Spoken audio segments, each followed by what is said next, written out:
German POS easy to use software का आज demo हम देखेंगे कि किस तरह हम इसको यूज़ कर सकते हैं बिलिंग के लिए, अपनी इन्वेंट्री को मैनेज करने के लिए, अपने स्टाफ को मैनेज करने के लिए, ऑफ़र्स लगाने के लिए, मेन्यू मैनेजमेंट के लिए, टेबल्स मैनेजमेंट के लिए, ओवरऑल रेस्टोरेंट के जितने भी ऑपरेशंस हैं उनको हैंडल करने के लिए किस तरह हम इस पीओएस को यूज़ कर सकते हैं। ये एक पीओएस नहीं है, ये एक पूरा रेस्टोरेंट मैनेजमेंट सॉफ्टवेयर है जो कि हम आपको प्रोवाइड कर रहे हैं। सबसे पहले हम इसके डैशबोर्ड पे चलते हैं। डैशबोर्ड पे अगर आप जाएँ तो यहाँ पे आपके रेस्टोरेंट का नेम आ जाता है, total sales, today's orders, open bills, occupied tables आ जाते हैं और यहाँ पे आपके पास कुछ हिस्ट्री की चीज़ें आ जाती हैं और भी आपके पास यहाँ पे ऑप्शंस आ जाते हैं। हम स्टार्ट बिलिंग पे क्लिक करते हैं। जैसे ही बिलिंग पे क्लिक करेंगे स्टार्ट पे, हमारे पास मेन्यू आ जाता है। सारा मेन्यू इस तरह हम डिस्प्लेस को करवा सकते हैं। यहाँ पे हम इमेजेस भी लगा सकते हैं और इमेजेस के बगैर भी यूज़ कर सकते हैं। आप देखेंगे कितना स्लीक, कितना इजी टू यूज़ ये इसका यूआई है। अगर आपके कैशियर्स इतने पढ़े लिखे नहीं भी हैं तो फिर भी वो इसको इजीली यूज़ कर सकते हैं। ठीक है। अब किसी भी आइटम का बिल करने के लिए आप सिर्फ उन आइटम्स पे क्लिक करेंगे।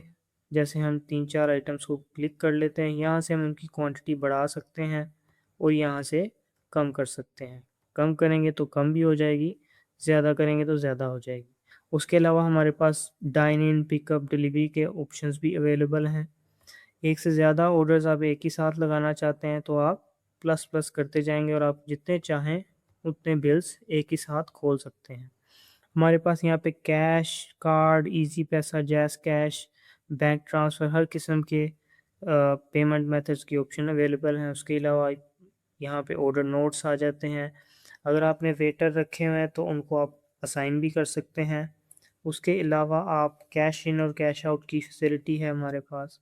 अगर मैं यहाँ पे डिस्काउंट लगाना चाहता हूँ तो वो भी लगा सकता हूँ, कस्टमर की डिटेल्स भी एंटर कर सकता हूँ, ठीक है। उसके अलावा टेबल्स पे आते हैं तो टेबल्स पे क्लिक करूँगा, किसी भी टेबल पे मैं क्लिक करके उसको रिज़र्व भी कर सकता हूँ, ठीक है। उसके अलावा हमारे पास केओटी की ऑप्शन आ जाती है। अनपेड बिल निकाल सकते हैं, सेव एंड प्रिंट करेंगे तो ये आपका बिल निकल जाएगा, ठीक है। मैं इसको सेव करता हूँ। सेव किया तो ये हमारा बिल कंप्लीट हो गया। अगर आप सेव एंड प्रिंट करना चाह रहे हैं तो आप प्रिंटर अटैच करके इसको सेव एंड प्रिंट करेंगे और आपका प्रिंट भी साथ ही निकल आएगा, ठीक है। इसके अलावा अगर मैं आपको सेटिंग में लेकर जाऊँ, सेटिंग में लेकर जाने से पहले मैं आपको यहाँ पे एक्स दिखाना चाहूँगा। हमारे पास आप एक्सपेंसेस भी इसमें ऐड कर सकते हैं, शिफ्ट वाइज अपने ऑर्डर्स को ट्रैक कर सकते हैं। उसके अलावा आपके रिज़र्व जितने भी टेबल्स हैं वो यहाँ पे शो हो जाएंगे। नो रिज़र्व टेबल्स अभी तक उसने मैसेज दे दिया है हमें। यहाँ पे आप अपने ड्यूज़ को सेटल कर सकते हैं, ऑर्डर की हिस्ट्री देख सकते हैं, सेल्स रिटर्न कर सकते हैं और लॉग आउट कर सकते हैं।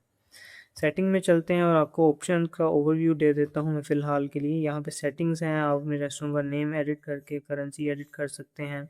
सर्विस चार्जेस लगाना चाहें वो लगा सकते हैं, डिलीवरी के कोई चार्जेस लगाना चाहें वो भी लगा सकते हैं। उसके अलावा अगर आप चाह रहे हैं कि आपके फूड पैंडा के ऑर्डर्स आते हैं तो वो भी आप यहाँ पे मैनेज कर सकते हैं। जो इंटरनेशनल हमारे क्लाइंट्स हैं उनके लिए तलबात और ऊबर ईट्स और इस तरह की सारी इंटीग्रेशंस भी हमारे पास अवेलेबल है। अगर एक्सेस में है तो आप यहाँ पे अपने कैशियर्स को एक्सेस दे सकते हैं, उनकी एक्सेस रिमूव कर सकते हैं और सारे यूज़र मैनेजमेंट के काम आप यहाँ से कर सकते हैं। अगर मैं यहाँ पे जाऊँ और कैशियर सेलेक्ट करूँ, कैशियर सेलेक्ट करने के बाद मेरे पास ये सारे ऑप्शंस आ जाते हैं और यहाँ पे मैं उनको सिलेक्ट और डीसिलेक्ट कर सकता हूँ।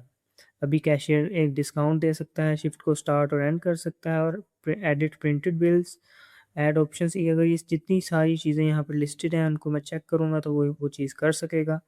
अगर नहीं करूँगा तो वो नहीं कर सकेगा। प्रिंटिंग में आते हैं तो प्रिंटिंग में हमारे पास प्रिंटर की सेटिंग्स हैं, टेक्स्ट सेटिंग्स अवेलेबल है हमारे पास। मेन्यू में आ जाते हैं तो आप अपना सारा मेन्यू जो है यहाँ पे बिल्कुल उसको नो एडिट कर सकते हैं, डिलीट कर सकते हैं, नई चीज़ें, नई मेन्यू आइटम्स बना सकते हैं, ऑफ़र्स क्रिएट कर सकते हैं। टेबल्स में है तो टेबल्स की मैनेजमेंट कर सकते हैं। इन्वेंट्री जो कि मोस्ट इम्पोर्टेंट पार्ट है किसी भी रेस्टोरेंट के लिए, वो भी हमारे पास अवेलेबल है। यहाँ पे आप परचेजेस एंटर कर सकते हैं। जैसे ही आप परचेज एंटर करेंगे आपको अलहदा से आइटम्स एंटर करने की ज़रूरत नहीं पड़ेगी। आपकी आइटम्स ऑटोमेटिकली आपकी स्टॉक में आ जाएंगी, ठीक है। परचेजेस के अलावा परचेज हिस्ट्री में आ जाते हैं, परचेजेस सप्लायर्स भी आप ऐड कर सकते हैं, रेसिपीज़ भी अपनी बना सकते हैं। रेसिपीज़ बनाने का फ़ायदा ये होता है कि आप अपनी इन्वेंट्री को प्रॉपर्ली ट्रैक कर पाते हैं कि जितने आपके ऑर्डर्स हुए हैं उतनी इन्वेंट्री आपकी यूज़ हुई है और बकाया आपके पास पड़ी हुई है। उसके अलावा लो स्टॉक अलर्ट्स भी हमारे पास यहाँ पे हमें मिल जाती हैं। रिपोर्ट्स में अगर हम आएँ तो यहाँ पे हमारे पास मल्टीपल किस्म की रिपोर्ट्स हैं। सप्लायर की रिपोर्ट्स हैं, कस्टमर की रिपोर्ट्स हैं, इन्वेंट्री रिपोर्ट्स हैं, expense reports, profit and loss भी हम यहाँ पे आपको दिखा रहे होते हैं, ठीक है। प्रॉफिट एंड लॉस अगर आप यहाँ पे चेक करें तो देखें कितना डिटेल्ड प्रॉफिट एंड लॉस है, ठीक है। इसमें हर एक चीज़ आपकी कवर हो रही होती है। शिफ्ट की रिपोर्ट्स आ जाती हैं, मेन्यू की कॉस्टिंग आ जाती है, आइटम्स की सेल रिपोर्ट आ जाती है और मेन्यू की सेल्स रिपोर्ट आ जाती है। उसके अलावा हम स्टाफ की मैनेजमेंट में चलें तो स्टाफ की मैनेजमेंट में हम यहाँ पे अपने वेटर्स ऐड कर सकते हैं, जनरल एम्प्लॉइज़ ऐड कर सकते हैं, राइडर्स ऐड कर सकते हैं और उनकी सैलरीज भी यहाँ से हम मैनेज कर सकते हैं। आपका रेस्टोरेंट चाहे गल्फ़ में है, आपका रेस्टोरेंट चाहे पाकिस्तान में है, किसी भी कंट्री के लिए, किसी भी करेंसी के लिए, किसी भी टैक्स अथॉरिटी के साथ इंटीग्रेशन के लिए कंपैटिबल करके आपको प्रोवाइड कर सकते हैं। Thank you so much.